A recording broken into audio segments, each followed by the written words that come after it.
Kode Justin Hubner lanjutkan naturalisasi. Peluang tuan rumah Piala Dunia U17. Thomas Doll dukung gebrakan baru PSSI. Simak video selengkapnya hanya di Garuda Space Update.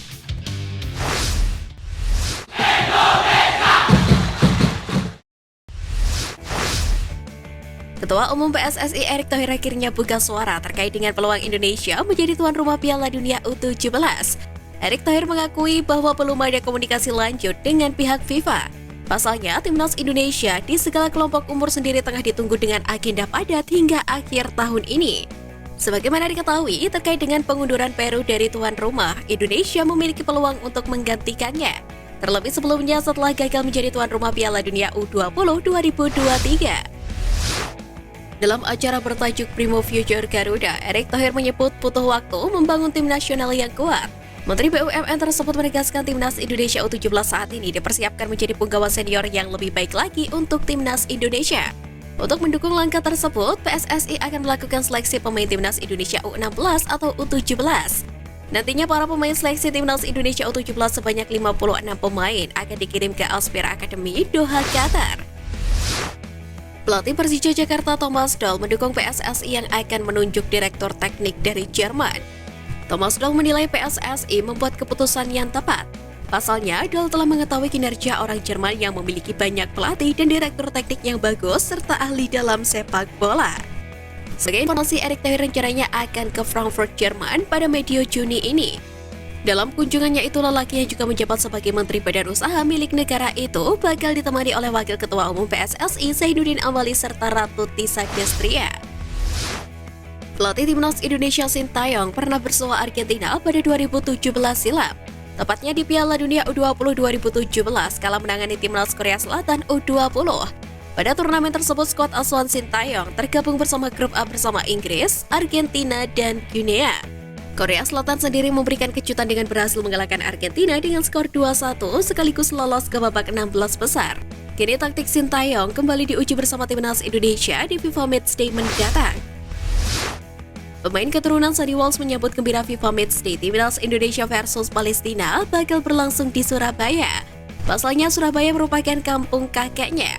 Sadie Walsh mengaku tak sabar untuk debut bersama timnas Indonesia asuhan Sintayong. Diketahui pemusatan latihan timnas Indonesia akan dimulai pada 5 Juni 2023 mendatang di Surabaya. Sadie Walsh sedang melangsungkan latihan mandiri bersama dengan pelatih pribadi di Marbella, Spanyol. Hal itu dikarenakan Liga Belgia sudah rampung digelar sejak April lalu. Asisten pelatih timnas Indonesia U22 Kurniawan Dwi Yulianto membeberkan resep jitu mengasah ketajaman lini depan Garuda Muda di SEA Games beberapa waktu lalu. Hal pertama terletak pada aspek psikologis. Kurniawan Dwi Yulianto bertekad untuk mematahkan anggapan bahwa timnas Indonesia kurang striker. Selain pada aspek non-teknis, Kurniawan juga membeberkan aspek teknis yang membuat lini serang timnas Indonesia U22 begitu gacor. Kurniawan mengaku menyuguhkan drill khusus bagi para pemain di lini serang, tak hanya striker tetapi juga untuk winger. Rival timnas Indonesia U23 Malaysia mematok target tinggi di Piala AFF U23 2022 yang digelar di Thailand pada Agustus mendatang. Presiden Federasi Sepak Bola Malaysia atau FAM, Datuk Hamidin Muhammad, menegaskan Harimau Muda harus mampu menembus babak semifinal bahkan final. Meski begitu, Datuk Hamidin menyadari Malaysia terancam tak bisa memboyong banyak pemain karena Piala AFF U23 tidak masuk agenda FIFA. Menurut Hamidin, mereka lebih memprioritaskan kualifikasi Piala Asia ketimbang AFF. Meski juga ingin meraih prestasi terbaik dari kejuaraan itu. Usai disebut batal dinaturalisasi, pemain keturunan Justin Hubner jadi perbincangan usai mengunggah foto kenangannya saat menjalani pemusatan latihan bersama timnas Indonesia U20. Hal itu terlihat pada Instastories pemain Wolves U21 tersebut. Banyak yang berasumsi bahwa unggahan tersebut kode untuk melanjutkan proses naturalisasi. Pasalnya, bek berusia 19 tahun itu mengunggah momen TC tersebut dengan membubuhkan emoji tangan menelungkup. Menarik untuk dinantikan apakah Justin Hubner mengirim tanda bahwa dirinya mau melanjutkan proses naturalisasinya untuk membela timnas Indonesia. Selang menghadapi Argentina di FIFA Matchday, Jordi Amat berbicara pengalamannya kepada Karnunis untuk Nadi Arena.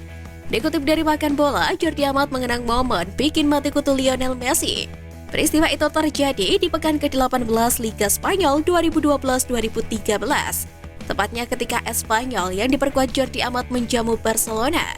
Dalam laga tersebut, Jordi Amat yang baru berusia 20 tahun dimainkan sebagai starter oleh pelatih Espanyol Mauricio Pochettino. Alhasil Jordi Amat mampu tampil apik hingga laga berakhir dengan skor imbang 1-1.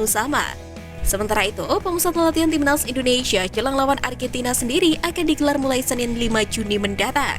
Namun Jordi Amat baru akan bergabung dengan pemusatan latihan timnas Indonesia sepekan berselang, lantaran memiliki jadwal pertandingan bersama klubnya Johor Darul Taksim.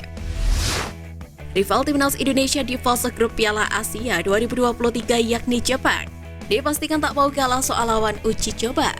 Jepang sendiri dipastikan bakal memilih lawan serius pada FIFA Matchday jelang Piala Asia 2023. Jika timnas Indonesia memilih Argentina pada FIFA Matchday Juni 2023, maka Jepang memilih tim juara Piala Dunia 2014 yakni Jerman.